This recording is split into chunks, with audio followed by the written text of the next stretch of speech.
Хочу жить вечно, могу за это Мгм. заплатить, лечите меня. Хотят продлить возраст с 76 продолжительной жизни до 81. На каких врачей нужно опираться, что не хайпу, как вы говорите, деньги зарабатывать, приходите, мы с вас будем, а реально Я про работающих. деньги пока Да, еще ничего не говорил. когда приходит женщина в 40 лет на прием, а она говорит, у меня ощущение на 60, лишний вес, либидо нет. По антиэйджевой программы принимают по ММС бесплатно. Сейчас, например, в Дубае все хотят быть стройными, молодыми, красивыми, готовы за это платить и тратить время. И это очень классно. Только не надо Да. говорить про ментальность. Люди везде одинаковые. Что пришла смс-очка по госуслугам. Какие у вас методы? Электрический ток, палка. Тоже 8 минут на прием человека. Объясняет, для чего делать гастро или колоноскопию. Он написал, а если ты не сделал, твоя страховка ушла. А кто против? Все за анти? Да, да, да. Дважды анти-эйдж.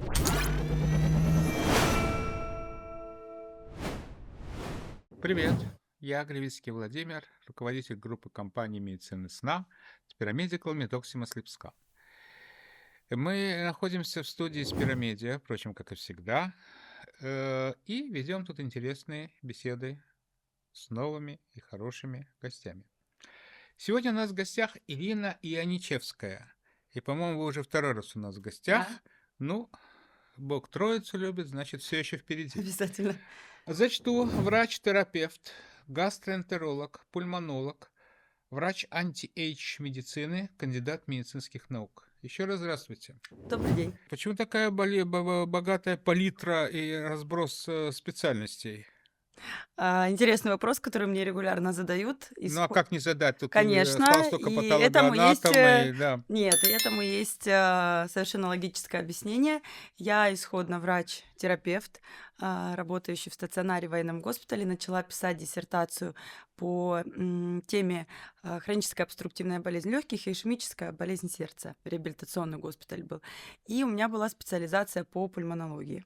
И, соответственно, я вела пациентов пульмонологических, и на определенном этапе через 7 лет опыта работы в стационаре, анализировав, какие приходят ко мне еще пациенты, сопутствующие какой патологии, кроме возрастных сердечно-сосудистой. 70% моих пациентов с жалобами на кашель имели гастроэнтерологическую патологию. И большая часть из них это была пациенты с гастроэзофагиальным рефлюксом. Рефлюксом.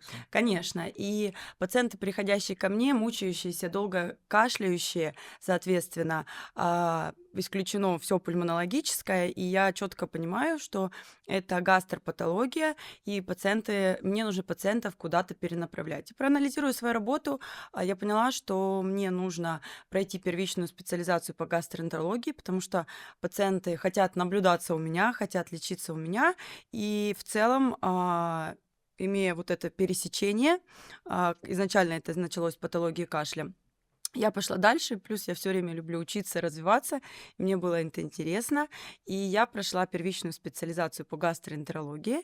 И на данный момент, после пандемии ковида, сейчас, видимо, отсрочное осложнение после ковида, это по большей части сейчас гастроэнтерологические пациенты. Поэтому это на самом деле очень хорошо совмещаемые две специальности, пульмонолог и гастроэнтеролог, и пациенты, приходящие ко мне с проблемой, уходят с решением в одном кабинете. То есть вы действуете по принципу «хочешь сделать хорошо, сделай сам». В каких-то нюансах, да, но в целом я врач, который любит консилиумы, любит командный подход, но то, где я могу максимально помочь, я помогу. Но вы прекрасно понимаете, что проблема кашля это мультидисциплинарная проблема, никогда я ее совместно не решу без неврологов, без лор-врачей, поэтому психотерапевтов иногда, поэтому это только командный комплексный подход. Ну, с самого начала, как бы странно, что вы занимались хоблом и ишемической болезнью сердца. То есть вы работали в рамках пульмонологического отделения или терапевтического отделения? Терапевтическое отделение. Ну там, значит, еще можно как-то Да, это... конечно, это военный госпиталь Вишневского, большой стационар, и, соответственно, научная работа была посвящена реабилитации пациентов сопутствующей хронической обструктивной болезнью и ишемической болезнью сердца. Ну, исходя из контингента, из оборудования, из методов реабилитационных, которые были актуальны на момент моей работы в госпитале. А скажите, насколько в России легко получить еще одну специализацию? Я учился в Израиле и не очень На самом деле, не знаю, как для кого тяжело, для меня, если есть цель, преград нет. Только, Нет, извините, я да, уточню вопрос. Теоретически, вот, например, вы сегодня захотите стать, предположим, окулистом. Предположим. Что вы должны для этого сделать? да, у меня эти все первичные специализации получены много лет назад, тогда, когда на моем этапе это было 4-месячные курсы по первичной специализации. А сейчас я не могу прям вот точно сказать, там, может быть, ординатура отдельно, да, какая-то история, но на самом деле в России с этим попроще, потому что когда я летала на стажировку в американский госпиталь Джона Хопкинса, у меня была стажировка в пульмонологическом отделении, и они очень удивились, что у нас первичная специализация после обычного терапии, да, интернатуры, это 4 месяца, потому что у них это несколько лет, и в любом случае врач-пульмонолог, он делает сам бронхоскопию, у нас этого нет, да, врач-гастроэнтеролог делает сам эндоскопию, поэтому для них это был нонсенс, что, ну, врач, ты можешь получить специализацию за 4 месяца. Могу сразу сказать, что для меня это было не так сложно, потому что у меня большой опыт работы в терапии, соответственно, и большая база как бы внутренних болезней. Поэтому для меня это какой-то был такой апгрейд и, соответственно, ну, немножко более узкий заход в узкую специализацию. Если, я считаю, конечно, для какого-то врача без опыта, например, окончить интернатуру по терапии и пойти там через год, через 2 в узкую специализацию и 4 месяца отучиться, все-таки как бы Ну, вы это знаете, я, наверное, понимаю, почему они испытывали некий нонсенс. То же самое в Израиле. Вы не можете стать, то есть если вы врач-пульмонолог, прежде всего вы потратите минимум 10 лет своей медицинской жизни, чтобы стать врачом-пульмонологом, исходно, специалистом да. исходно. И если после этого вдруг вы сошли с ума и решитесь, потому что вам Еще уже 10 лет, где-то да? 35, и вам надо строить карьеру, и получить какую-то другую, например, кардиолога, это будет еще лет 10. Мгм. 5-8. Это никому не придет в голову. И кроме того, вы абсолютно правильно сказали, гастроэнтеролог, он сам, вот если я иду к гастроэнтерологу, и мне нужно там раз в 3-4 года делать колоноскопию, она направляет на колоноскопию и говорит, я могу это сделать, или вы пойдете в любую больницу, вы это сделаете. То есть нету такого гастроэнтеролога, который только сидит в поликлинике, Амбулаторный прием разговаривает, ведет, да. да, абсолютно верно, абсолютно верно. То же самое пульмонолог. Кстати, в Израиле это очень редкая специальность. Вообще пульмонологи почему-то очень редкая специальность. Да, на У любителя. нас попасть по пульмонологу, это где-то можно полгода очередь Мгм. вперед специалисту-пульмонологу. Да, и он делает и, так сказать, бронхоскопии, неприятная такая процедура. Да. Ну, вот день в Ну, неделю пульмонолог занимается да. вот На этим. самом деле, когда я съездила на стажировку, я могу сказать, что а, я была очень сама довольна, потому что в целом мой уровень знаний и то, как мы общались с коллегами из американского госпиталя, совершенно на уровне. Единственный вопрос вот был в проведении, и, в принципе, наверное, как раз это занимает большую часть именно мануальной процедуры, да, Да, бронхоскопия, она бронхоскопия, нелегкая да, и процедура. гастроколоноскопия. На самом деле, как бы для себя, то, что я проанализировала, для меня реально приносит удовольствие. По большей части это амбулаторный прием, общение с пациентами. Я не сильно мануальный, да, у меня папа, например, акушер-гинеколог был, там, я не рассматривала какую-то руками акушер-гинеколог, хирург там или еще что-то. Поэтому в целом, я думаю, да, в каждой стране есть свои особенности. У нас они в Российской Федерации такие, но в плане базы знаний и в плане уровня, ну, по крайней мере, не могу отвечать за всех, но я была довольна, потому что мы общались на уровне, и даже какие-то нюансы для коллег из американского госпиталя были новые, мы делились. Прекрасно. Но все же, вот что самое близкое? Вот когда вас спросят сразу, кто вы должны ответить одним словом. Вот что? Какое-то одно Врач. слово. Ну, врач, Да, да, да. понятно, Да, человек, Homo sapiens. да-да-да. На самом деле, если одним словом сразу вот не задумываясь, все таки гастроэнтеролог. Так можно сказать, мне это как-то, вот даже 15 лет у меня опыта, 16 лет опыта, по душе. Я люблю очень пульмонологию, мне нравится, и пациенты интересные, сложные и так далее. Но вот, ну, как-то, если так не задумываясь, изнутри сразу отвечается гастроэнтеролог. Хотя сейчас новое направление, которое я тоже прошла обучение и сама преподаю в Международной академии «Волна». Я преподаватель по отделу нутрициологии на курсы анти-эйдж медицины. Мне это очень интересно, потому что это сейчас в современных реалиях, да, запросы пациентов. И сейчас, наверное, на первом месте именно по интересу. Для меня это реально антивозрастная терапия, потому что пациенты все лишний вес, да, молодые именно приходят, хотят, слава богу, уже не только внешнюю красоту поколоть там, только похудеть, а хотят глубинных процессов и комплексного подхода для сохранения молодости и продления жизни с качеством жизни. Поэтому это для меня сейчас как бы новый этап именно интереса. То есть я такой человек все время обучающийся, интересующийся. Я не останавливаюсь на том, что есть. И сейчас я вот изучаю всякие пептиды, экзосомы, теломеры. То есть мне интересна вот эта история, особенно международная практика. Скажите, пожалуйста, вот анти-эйдж мы затронули. Анти-эйдж Возраста, противовозрастная да. Мгм. терапия. Скажите, есть когда-либо был какой-то человека, который выступал против противовозрастной терапии? То есть это настолько, на мой взгляд, в принципе, общая задача медицины — это делать человека здоровее. Так сказать, логично, здоровее, следовательно, он будет больше жить. То есть борьба за средний уровень, так сказать, как это Жизни. называется? Да, Продолжительность жизни. Ага. продолжительности жизни в стране с хорошей медициной, он велик. Например, в Израиле это 86 или 87 лет, то есть это возраст высокий.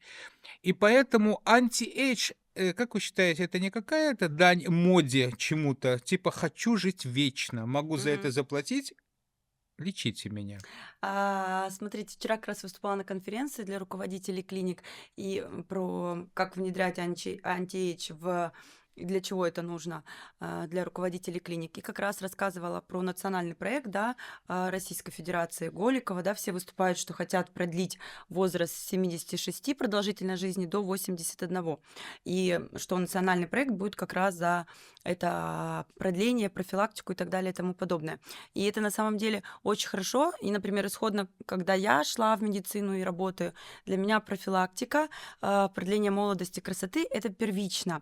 Но, к сожалению, у нас в странах СНГ, ну, в Российской Федерации, пациенты приходят, вы понимаете, Хоббл второй стадии, ожирение третьей стадии, то есть они уже приходят на какой-то не всегда первой уже, там второй, третьей, в лучшем случае, стадии хронического заболевания и хотят в моменте: уберите мне одышку, там, нормализуйте мне давление. А сейчас очень радует тенденция к тому, что приходят на прием ко мне молодые пациенты, с 25 начиная, осознанные, и говорят: как мне не набрать вес, как мне профилактировать гипертонию, если есть у мамы, у папы риски, да.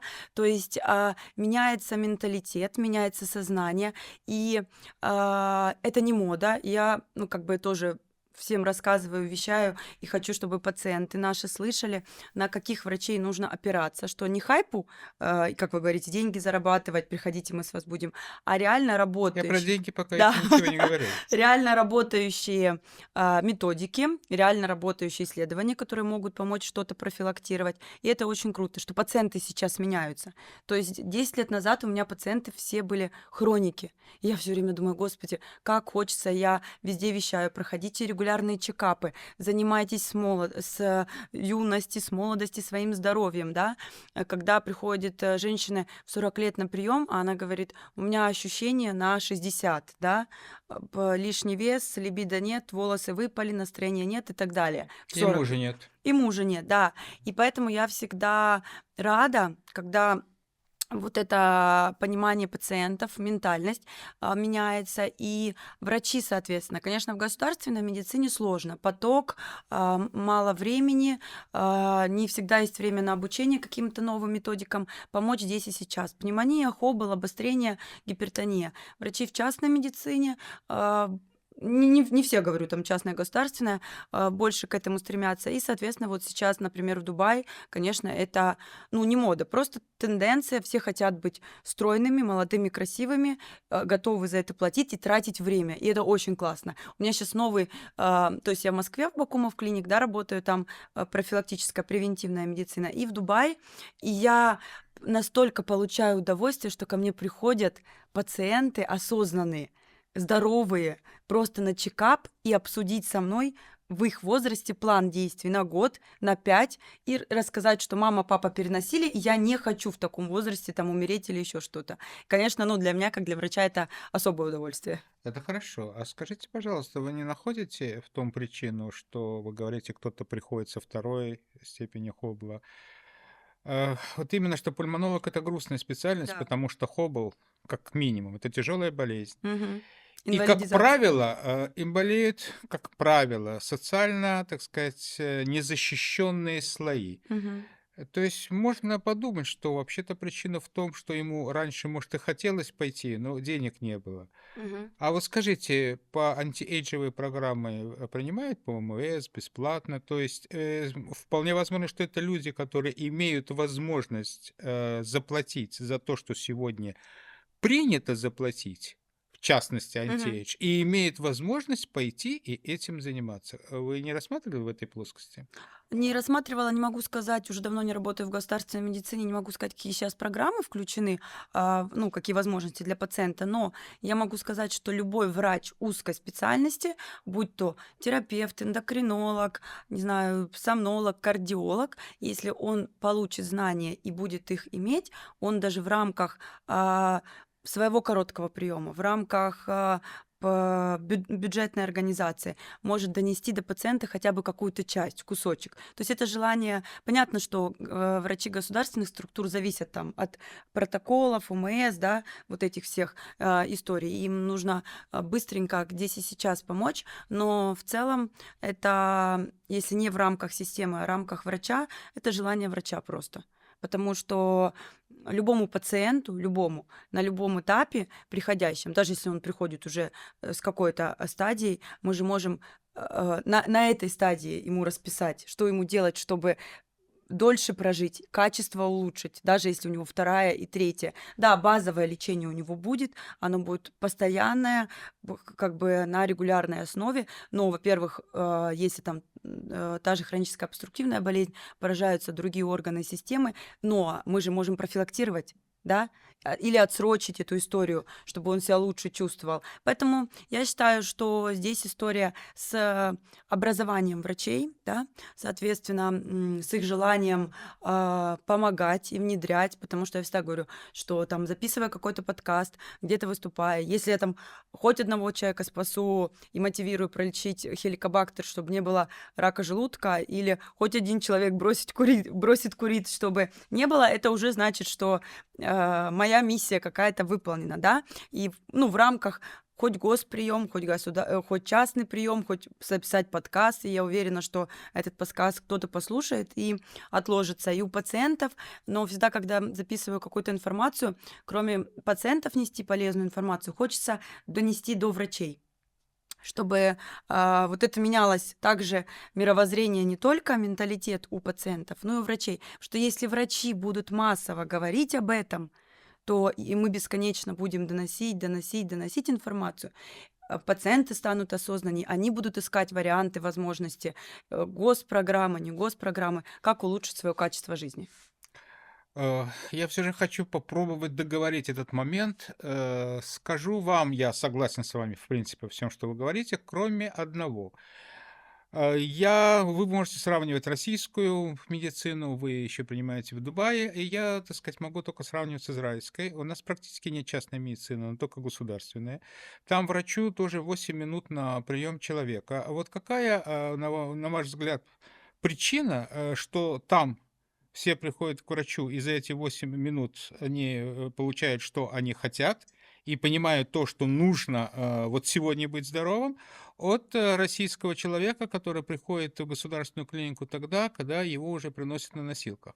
Только не надо Да. говорить про ментальность. Люди везде одинаковые. Вот в На чем самом деле, да, хороший вопрос, спасибо. Мне кажется, в целом, если мне надо, я и за 5 минут донесу пациенту, что ему нужно. Хотелось бы задать вопрос в Израиле государственная медицина, но она же страховая? Вот вы ответили на вопрос. Дело в том, что если бы у человека здесь, вы знаете, россияне бывают темные, но в основном сейчас люди все стали грамотные. Мгм. И я думаю, причина того, что они не ходят и не водят детей, Мгм. и не вводят это в правила своей жизни, это материальные затраты. Да, Потому что ходить в частную конечно. клинику могут не все. Далеко не все. Делать хорошую страховку 200-300 тысяч в год делают не все. И, следовательно, получается два подслоя общества. Тот, которые вроде грамотные, Мгм. хотя они ничем не грамотнее того, что у них есть деньги, но они могут, извините, имитировать жизнь на Западе. Мгм. Я имею в виду на Западе, где есть страховая Да. медицина. То есть их страховка – это они. Мгм. Все остальные, они придут к врачу только тогда, когда уже будет невозможно. Мгм. Даже придя к врачу и получив список анализов, половину из которых они должны ждать или год, и они не смогут сделать, и должны сделать в частной клинике, или лекарств, они не смогут пролечиться. Мне кажется, что э, тут узловой, так сказать, краеугольный камень не в некомпетентности врачей, неправильно сказал, не в компетентности, а не в том, что они не понимают, что такое предупреждение Мгм. болезни. Я думаю, что врач в принципе Да. по своей сущности понимает, что лучше предупредить, нежели лечить. Вопрос в системе. 100%. Если этим людям дать возможность, вот почему израильтянин ходит к врачу, потому что ему дали возможность ходить бесплатно. Это не то, что он к нему приходит каждый день, А по но графику? там все привыкли, что если где-то закололо или заболело, или есть намек на это, надо пойти в медицинскую кассу к своему врачу. Тот назначит специалиста. То есть это и есть Да-да-да. анти-эйдж, на мой взгляд. Потому что, Да, например, я в Израиле слово анти-эйдж не это слышу. точно Есть антиэйдж. многие вещи, которые вот у нас как будто разная медицина, как будто вообще медицина на разных полюсах. Я просто с чего начал? Нет человека, который не хочет продлить свою Ну да, может жизнь. быть, там То какой-то. есть анти-эйдж, кто против? Все за анти, Да-да-да. дважды И анти-эйдж. я могу сказать, что когда я была в американском госпитале, у меня тоже сознание мое перевернулось в некоторых историях. И про страховую медицину. Приходит в 40 лет пациент, и врач не объясняет, для чего делать гастро- или колоноскопию. Он написал, а если ты не сделал, твоя страховка ушла, Абсолютно верно. слетела, все. А я прихожу и И вы рассказываю, должны его убеждать, потому что... потому что, не дай бог, онкология, Нет, риски. кроме того, Да-да-да. это платная операция. Да, Это конечно. первое. Второе, не все могут заплатить за седацию. А вы знаете, это Малоприятная история. групповое изнасилование, оно Да-да-да. малоприятно для человека в сознании. Конечно, конечно. Поэтому система здесь первичная система. И за 8 минут, если у тебя все есть расписано, что должен сделать пациент, и пациент знает, что это нужно сделать. Мне кажется, что направление вектора существует, потому что, вот, например, кардиостимуляторы. Когда-то это тоже было вопрос неразрешимый. Мгм. Сегодня это, Слава богу. слава богу, так же, как и диализ. Да. Эти же больные, они, в принципе, погибнут, если они должны будут платить за свои, так сказать, вот эти действия. Процедуры, да. Ага. Процедуры, да. В больнице хотят видеть этого пациента вечно живым, потому что им платят за это деньги. А страховая компания хочет его видеть уже в белых тапках, потому что деньги платить на Очень много него, платить. да, очень много платить. И мне кажется, что вот этот процесс, то, что говорят, что надо повышать возраст, но начинать, на мой взгляд, надо с того, что расширять список ОМС Да. услуг, делать их более квалифицированных, На э, регулярной на основе и регулярной основе. подконтрольно, да. А люди сегодня смотрят и подкасты, и не подкасты, и здоровье, и нездоровье. Они все знают и все понимают. Но, к сожалению, не всем подъем на то, даже Конечно. то, что они поняли.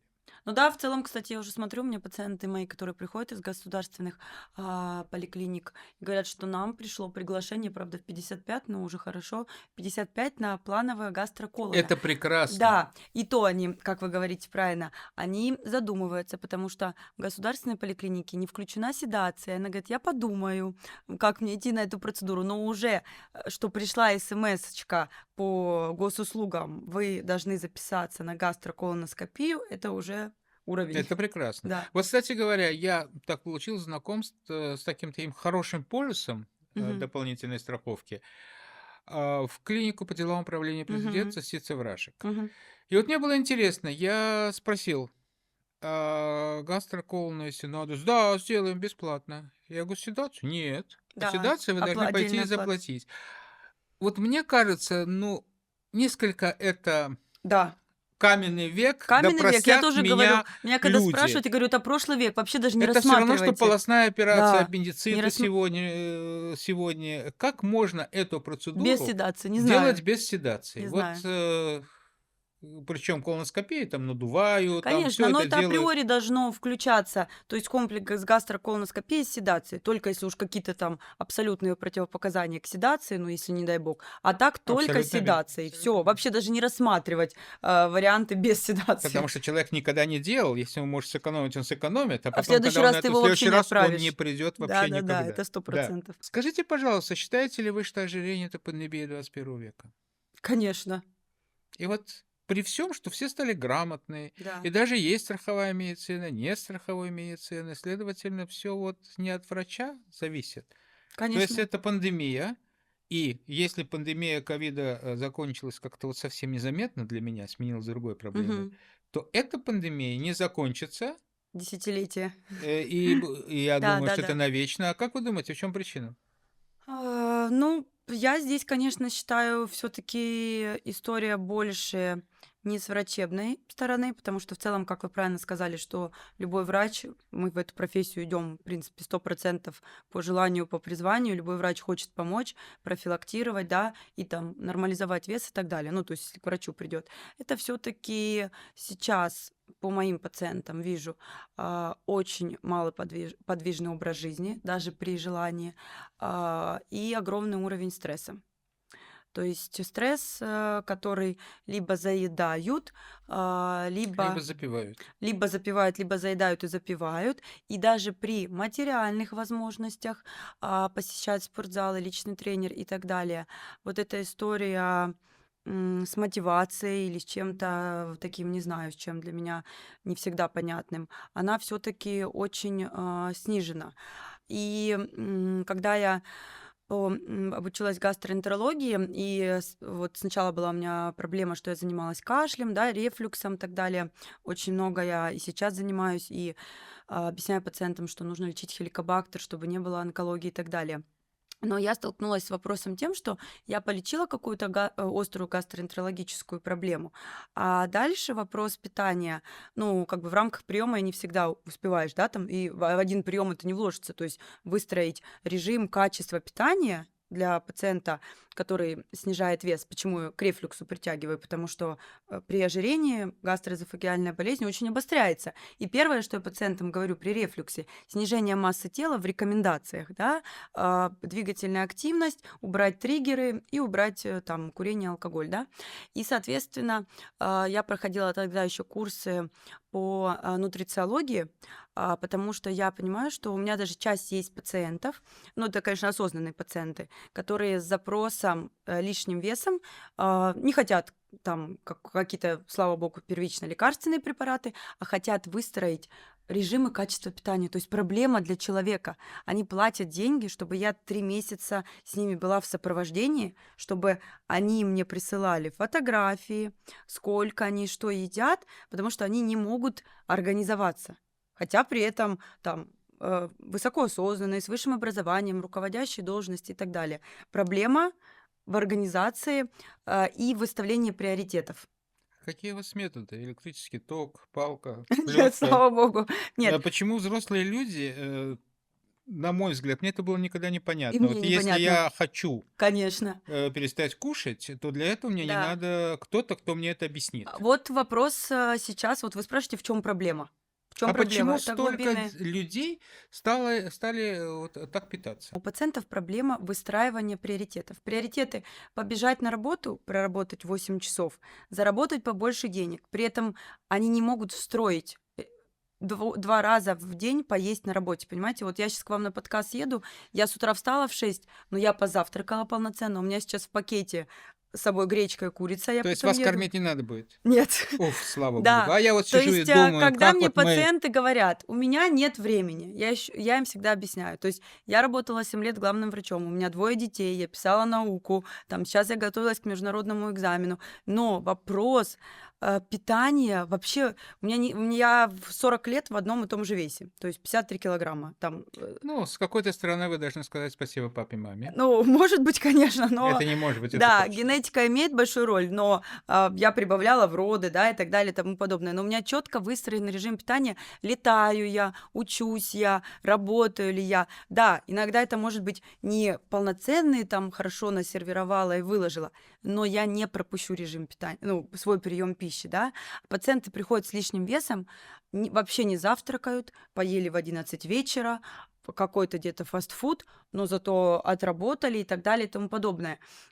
И то же самое со спортом. То есть я говорю, что спорт — это не надо в зале кардионагрузками заниматься. У меня там я хожу на сальсу, у меня пилатес, у меня йога, но я после них такая же выхожу мокрая, потная и такие же накачанные мышцы, как мой муж там 3 раза в неделю свои гантели поднимает. Поменяться не пробовали? Его на сальсу, а вам на Да, он гантели? уже на йогу пилатес ходит, на сальсу скоро пойдет. Вот, и поэтому здесь вопрос, что когда пациент начинает говорить, я говорю: здесь только ваше желание и ваши приоритеты. Почему не могут выстроить? И, конечно, им легче, и они вырабатывают привычку, да, привычка вот в целом за 21 день вырабатывается, когда они находятся в сопровождении, и выстраивается режим питания, качество питания. Они говорят, даже вот в эти часы уже появляется чувство голода, когда это регулярно, и я понимаю, что мне нужно есть. А раньше чувства голода не было. Я работаю 8 часов, а потом вспомню, что мне там надо в 10 часов вечера поесть. Поэтому, конечно, в сопровождении там с коучем, с нутрициологом, я не знаю, им, наверное, ну, проще это сделать. Ну, хотя бы уже так. То есть я уже рада любым методом. Главное, чтобы люди к этому приходили. На самом деле, большая часть пациентов, которые вот так, например, в сопровождении находятся, ну, 90% они остаются в этом режиме, им нравится, они видят изменения в теле, они видят изменения в самочувствии, больше энергии, снижение массы тела, и, конечно, разница точка А и точка Б очевидна. А, Скажите, пожалуйста, вот лет 100 назад как ели дети маленькие? Я не знаю, как лет 100 назад ели. У меня дети Ну, то, что едят. им давали родители, Ну, я правильно? могу сказать, у меня дети едят. Вот что дам, когда говорят, Правильно. как говорят, у меня это не ест, у меня это не ест. В смысле, брокколи дала, ест брокколи, котлету дала куриную, ест котлету, овсянку дала, ест То есть с овсянку. голоду не помрет, все Ну, равно конечно, нет. захочет есть. Захочет есть, и у меня у детей с рождения после грудного вскармливания встроена вся еда, и никто не плюется, все едят фасоль, все едят брокколи, все едят. Слушайте, вы страшный человек. Пациенты расписано 21 год, 21 день ходят по этому самому. Да-да-да. Дети, вы это не в пижамку случайно полосатых вот так вот ходят вокруг стола? Нет, они не ходят вокруг стола, потому что, говорите, простая еда, правильно, просто никаких. И я и пациентам говорю, что это не требует много времени и много каких-то фантазий. Можно просто хорошо питаться, будет все у вас сбалансировано обычной простой едой. Скажите, а вы никогда не думали тем, что сейчас целая промышленность, чтобы дети смотрели по телевизору, как им показывают про прекрасный молочный шоколад, залитый там чем-то, как показывают Твикс палочки. Э, Это не только детям, это показывают и Да. взрослым, но как минимум дети, которые воспринимают это как мультик, они воспринимают это как норму поведения. Этого всего на каждом шагу Мгм. сладкой ваты, и вот всего на свете. Смотрите, какие добрые эти рекламы, как какой-то гном поливает Ага. шоколадом, Милка молочная стоит. мелкомолочным и все.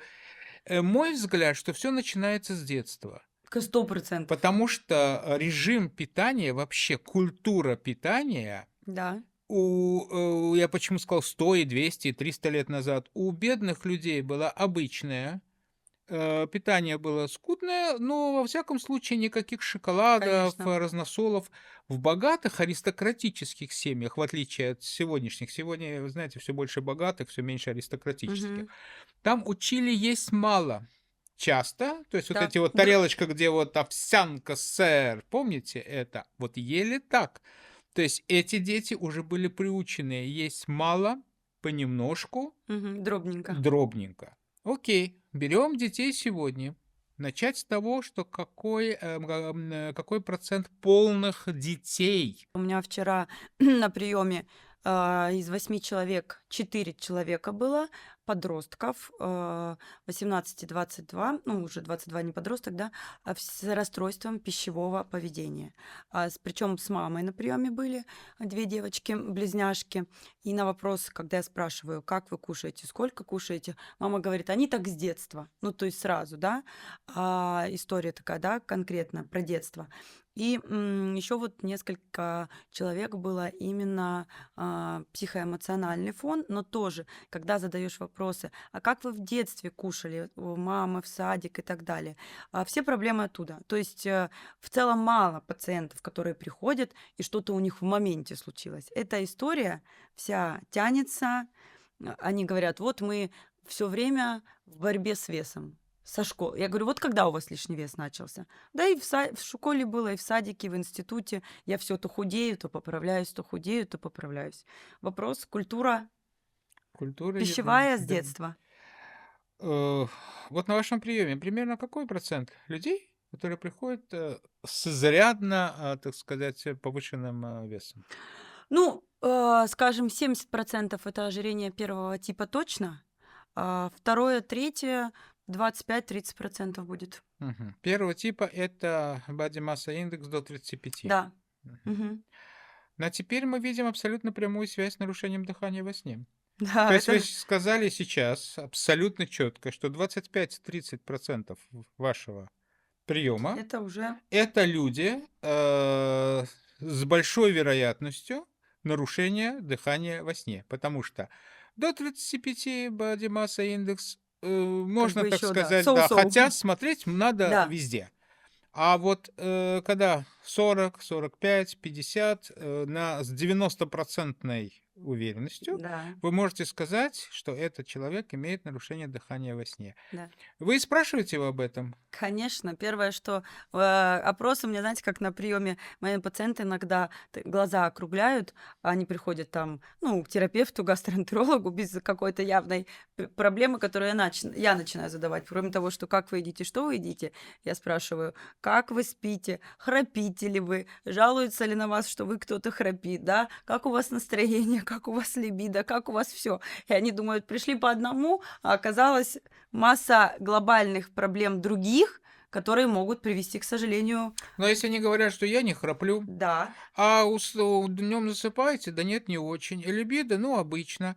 То есть вы понимаете, что человек, который лет 10 живет в каком-то абсолютно своем режиме, ему кажется, что та сонливость, которая у него есть днем, она абсолютно нормальная. да, в Его любом, либидо, что вот как-то не всегда хочется, ему да, тоже кажется, что нормально. то нормально.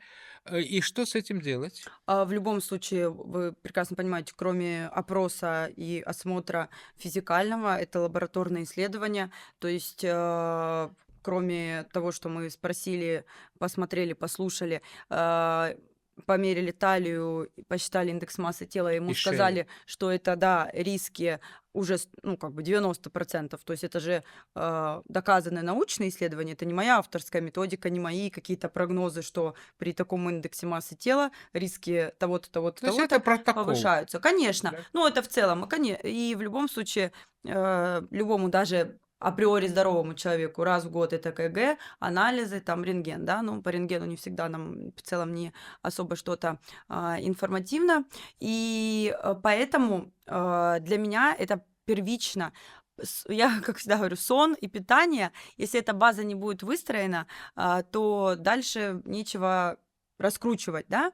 И я пациентам с ожирением сразу рассказываю, показывая их уровень холестерина, риски сердечно-сосудистых осложнений, да, соответственно. Говорю, что если у вас такой-то индекс массы тела, то, скорее всего, с большой вероятностью у вас есть истории с апноэ, да, с нарушением.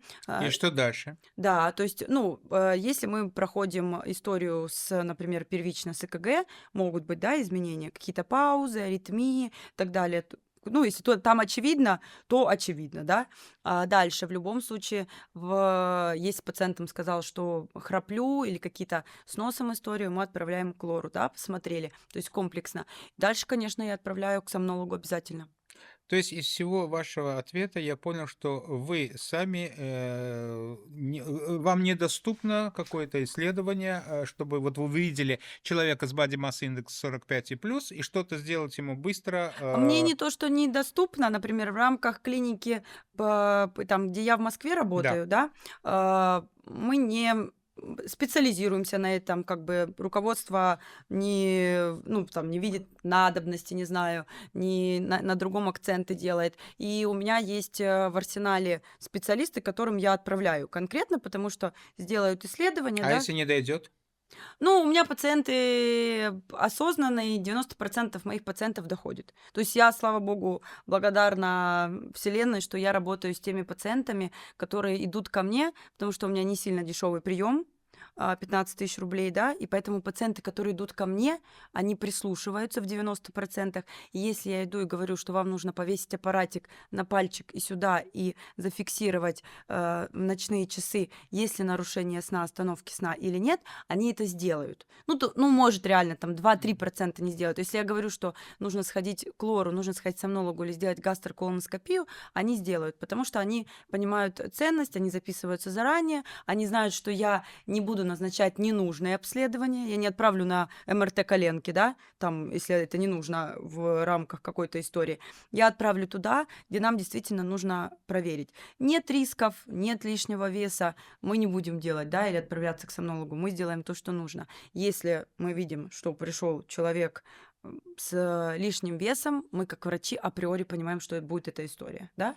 Да. Скажите, вы слышали такой федеральной службы SleepScan? Нет. Ну, я попытаюсь рассказать. Давайте, с удовольствием. SleepScan — это федеральная служба, которая является техниками для всех врачей, которые хотят. Угу. То есть, следовательно, раз вы упомянули один электродик сюда, другой Да. сюда, вы уже знаете, что Да, это да. компьютерная Это я так, томография. да, пациентам просто объясняю. Да, и безусловно, посылать другому сомнологу — это хорошо, это нужно для того сомнолога.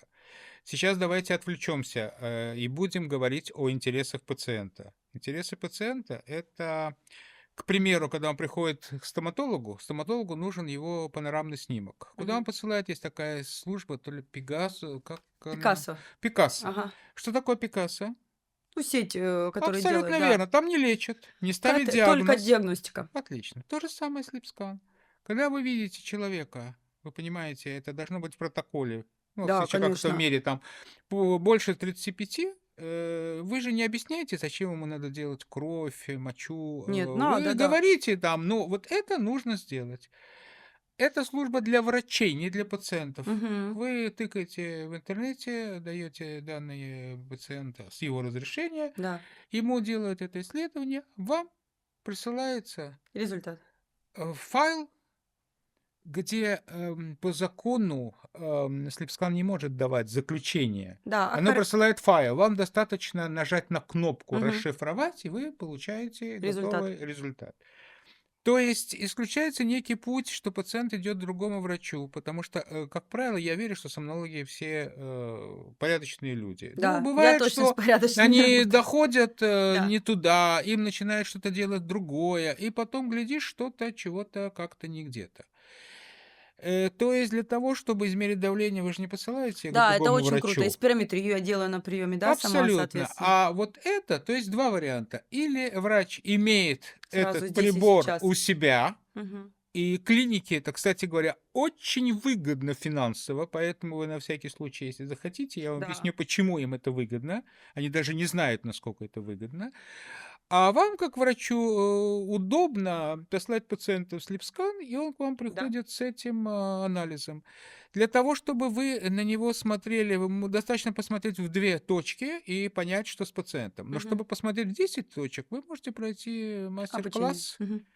на базе группы нашей компании в субботу. Там же читает и Дарья Дмитриевна Супер. Мы же Лебедева. тогда Дарье отправляем. Безусловно. То есть, смотрите, я никоим образом не хочу порушить корпоративные связи, выстроенные всеми нами друг с другом, с кем-то, но всегда врач должен смотреть на то, что удобно ему и что Конечно. удобно его пациенту. Да. И И что нас... когда пациент через 2 дня, через 3 дня, там не надо ждать ни месяц, никакого приема, ни заказывать никаких пропусков, ни платить за прием. Еще раз говорю, когда сложные случаи, когда вы не поймете, откуда что началось, потому что вдруг там хоблик, Мгм. вдруг там гиповентиляция, вдруг там что-то. То есть вы не хотите брать на себя ответственность, расшифровывать вот этот «да». Это Результат. Ага. нужно послать куда-то. А когда это рутинное, ну, когда вы видите хомячка, ну, вот как я, вот я приду к вам на прием. У меня есть все те данные, по которым у меня можно заподозрить, что у меня есть Да-да-да. какое-то сонное апноэ. И если мне начнут рассказывать долго, да ты пойдешь туда, да ты там проконсультируешься, ну, вот я не знаю, пойду я или нет. Мгм. Когда мне говорят, что вот к тебе позвонят, доставят почтой, ты можешь все Да-да-да. обычно приходят, это в городе, берут этот аппаратик, утром приносят. Это федеральная служба SleepScan. Напишите SleepScan, и вы сразу Да-да, не, мы же с увидите это. Липсканом работаем. Да, я имела в виду федеральное. Я думала, может, уже это в каких-то Нет, это историях вот этих. Да, SleepScan, мы же да, с Липканом, у меня посылайте. пациенты в другие города даже, мы просто с Дарьей. Отлично, Да? отлично, отлично, Да, и на конечно. самом деле это очень классно, потому что вот в каком смысле для врачей, потому что вот сейчас, когда я в Дубае работаю, и, в принципе, в американском госпитале, когда была на стажировке, задача, чтобы на приеме врач максимально мог сделать. То есть, если я врач-гастроэнтеролог, я обучилась и должна сделать УЗИ брюшной полости, никуда не отправлять. И в этом нет ничего плохого, Да, кроме я это делаю, хорошего, это да? классно, да, то Да? есть раз живот сделал. Если я врач-пульмонолог, ну это как бы уже 150 лет это не обговаривается, да, то я делаю спирометрию здесь и сейчас, причем даже не медсестра мне делает, я сама сделаю, Абсолютно потому верно. что могут быть Это погрешности. должен делать Я врач, показала, да. да, если пациент пришел ко мне, я врач-терапевт, я сама могу и сделать, и расшифровываю ЭКГ ленту, да, соответственно, и тоже касается слипскана для узких, даже не для узких специалистов, и терапевт, и пульмонолог, и лоры храпящим, да, то есть это очень классно, когда Вы прекрасно тут, перешли на следующую да, тему. когда в Дело в том, моменте. что сейчас образовалась ассоциация апнологов. Ее Мгм. организовал я. Это э, очень классно. с тем, чтобы вот эти врачи, вот все врачи, вы правильно всех перечислили, они занимаются не сапнологией. Вас не интересует его беспокойные ноги, он не к вам придет с этим, Мгм. абсолютно. Вас интересует вот этот кусочек его сна, который имеет отношение к апное. И, следовательно, получить квалификацию апнолога, то есть грамотно разбираться в анализе, который придет к вам, Мгм. и в методах. Есть позиционный храп, есть позиционное Мгм. апноэ. Э, Это все не так уж трудно, но это требует уважения. И я считаю, что создать под специализацию апнолог, который требует уважения, это нормально. Это вообще ненормально, я считаю, что это супер. Вот вы мне когда говорили, почему я там и пульмонолог, и гастроэнтеролог, когда я в гастроэнтерологию вошла, я стала нутрициологом, потому что Правильно. нюансы хочется разбираться глубже, не хочется пациента отправлять далеко маршрутизировать, когда в рамках своей специализации, своих знаний ты максимально здесь и сейчас можешь помочь. И поэтому вот этот апгрейд настройки, Безусловно. это супер для врача, и в целом, например, там со своим опытом и стажем, да, я как бы не скрываю, но я для этого и учусь сутками, трачу миллионы времени и денег. Я говорю, когда пациент ко мне приходит, в целом я могу максимально решить его запрос 90% у себя. Если что-то мне не хватает, я донаправлю целевое. Там, если тяжелое, я отправлю куда-то, да, на какое-то исследование. Но и мне самой это приятно. И пациенты остаются со мной, приводят своих родственников, потому что они знают, что им не нужно ходить в 10 точек. Абсолютно Они верно. пришли, ЭКГ сделала, спирометрию сделала, Абсолютно верно. окситозота Тем померила. более вы говорите, что эти пациенты платят. Да, Они хотят сон проверила, сервис. как бы Да, исключила, да, и все. Он абсолютно ко мне на верно. 2 часа пришел, я ему за несколько дней по результатам готовности дала то, что он бы проходил несколько недель. Им нужны такие врачи, как вы. Первое, это для поддержки, что вы Мгм. пришли, потому что там кто-то будет выступать и гастроэнтерологи, потому Мгм. что там будут образовываться кружки по интересам. Мгм. И каждый, кто хочет что-то написать, будет газеты выходить, поделиться случаями, поучиться Да, или поучить, все могут там участвовать, читать лекции. Это своего рода тоже рост, потому что ты конечно. становишься специалистом. Все подробности вы можете узнать у вашей подруги Мгм. Дарьи С Дмитриевны. Она удовольствием. вице-президент этой ассоциации. Значит, мы можем на вас рассчитывать. Конечно. Ну, раз вы такая сговорчивая, мы вас без подарков отпустить просто не можем. Первое – это букварь сна. Ух ты, Букварь сна – это в основном красивый написан, такой, издан нежненький. Дарьей Дмитриевной Ага. Лебедевой. Я тоже принял некое скромное участие. Это первый тираж, там еще некие ошибочки мы исправим, Мгм. но это то, что можно читать вот просто с любой страницы в любое время, чтобы получить просто общее Понимание. понимание. Это букварь. И второе, вы медийная личность, Мгм. правильно? И медийной личности всегда нужны образы. Это авторская фотосессия, Ага. Арбат, квартира номер 4. Супер. Это Фотосессию мы любим. фотомастерская. Это Ух ты. подарочный Спасибо сертификат. большое. Класс. Назначайте очередь, Да, приносите все хулиганские вещи. Вы будете там и в строгом, и не в супер. строгом виде, или в любом том образе, который поможет вам иметь Спасибо подписчиков. огромное. Не за Вообще что. просто очень-очень приятные подарки, прям в тему. Отлично. И я очень рад, что вы сегодня к нам пришли. Спасибо огромное, что пригласили, что у нас сложилось. Хотя я говорю, в следующий раз мы так летели с приключениями, задержали нас немножко, но мы доехали. Мы доехали. Да. Хорошо. Друзья, на сегодня с вами прощаемся. Я Кривицкий Владимир. Мы в студии Спиромедиа. До скорых встреч.